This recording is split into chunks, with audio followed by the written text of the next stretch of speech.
देश के 12 राज्यों में वैसे तो एसआईआर की प्रक्रिया जारी है, लेकिन सबसे ज्यादा टेंशन में अखिलेश यादव हैं। अखिलेश यादव से भी ज्यादा अगर कोई टेंशन में है तो पश्चिम बंगाल के मुख्यमंत्री ममता बनर्जी हैं।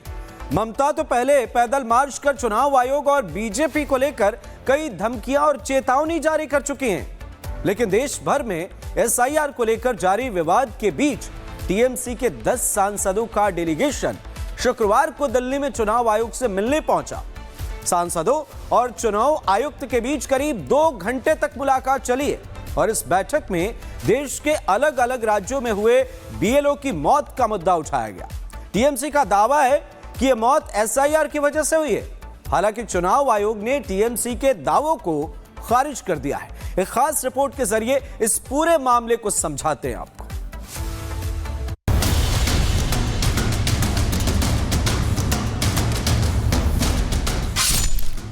बिहार में एसआईआर के बाद आए चुनावी नतीजों ने देश भर में विपक्षी दलों की नींदें उड़ा दी है। एसआईआर से इस समय देश भर के विपक्षी दलों में मानो हाहाकार मचा है।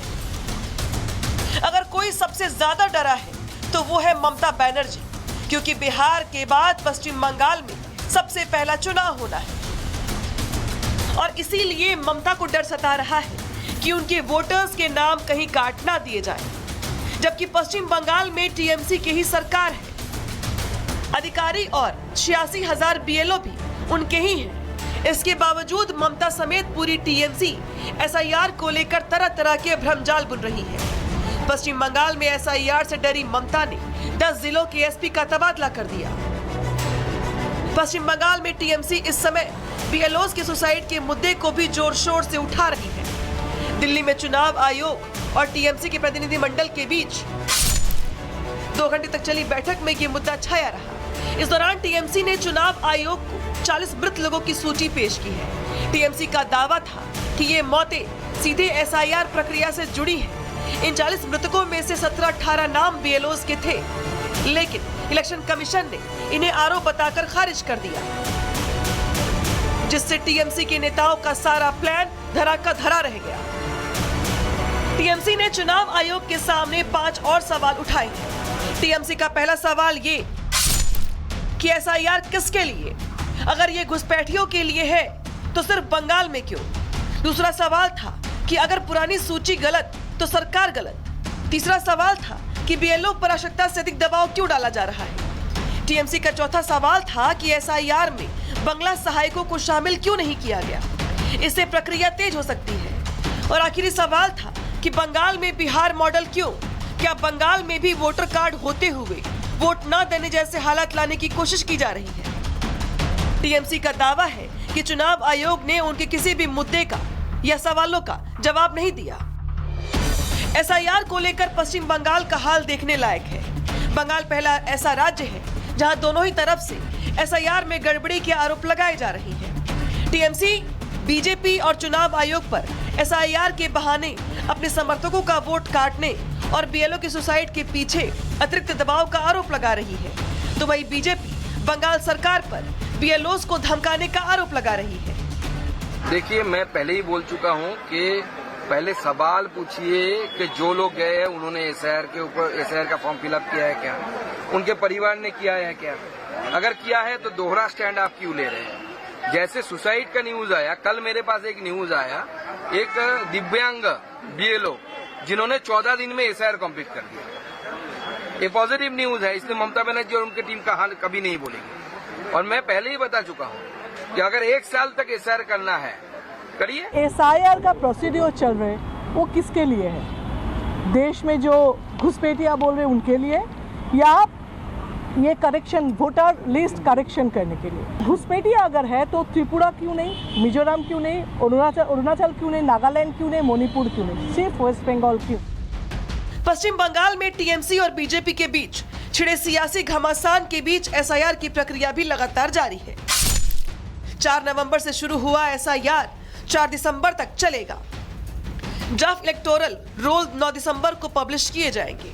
इसके बाद 9 दिसंबर से 8 जनवरी 2026 तक क्लेम और ऑब्जेक्शन का समय दिया जाएगा। नोटिस, फेज सुनवाई और वेरिफिकेशन का काम 9 दिसंबर से 31 जनवरी 2026 तक होगा। इसके बाद 7 फरवरी 2026 को फाइनल इलेक्टोरल रोल पब्लिश किए जाएंगे।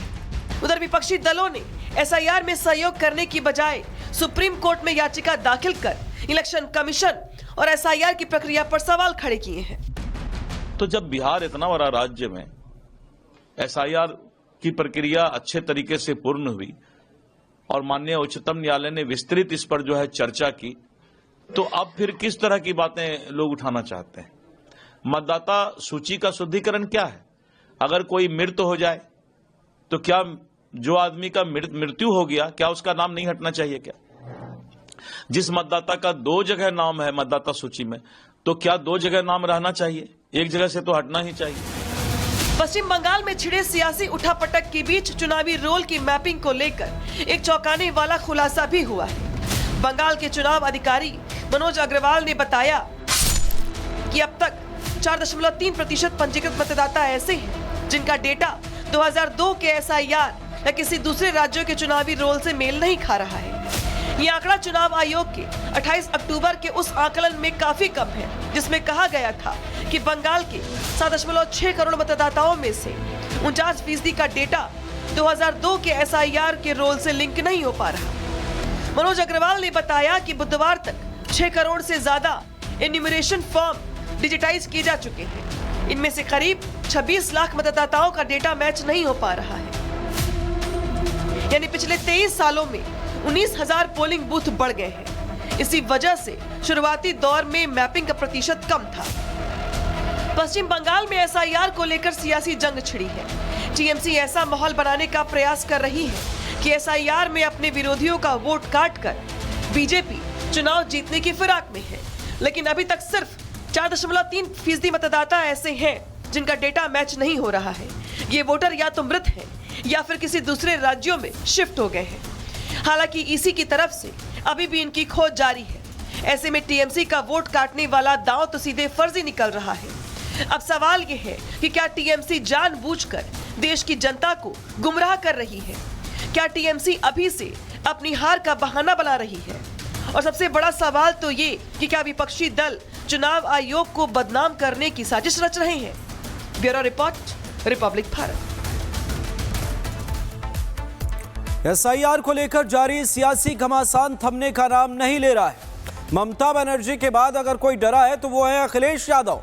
एसआईआर प्रक्रिया में अब कुछ दिन बचे हैं, लेकिन ऐसे में सपा के मुखिया अखिलेश यादव ने कल अपना इस मामले पर एसआईआर फॉर्म भर दिया और बीएलओ को सौंप दिया है।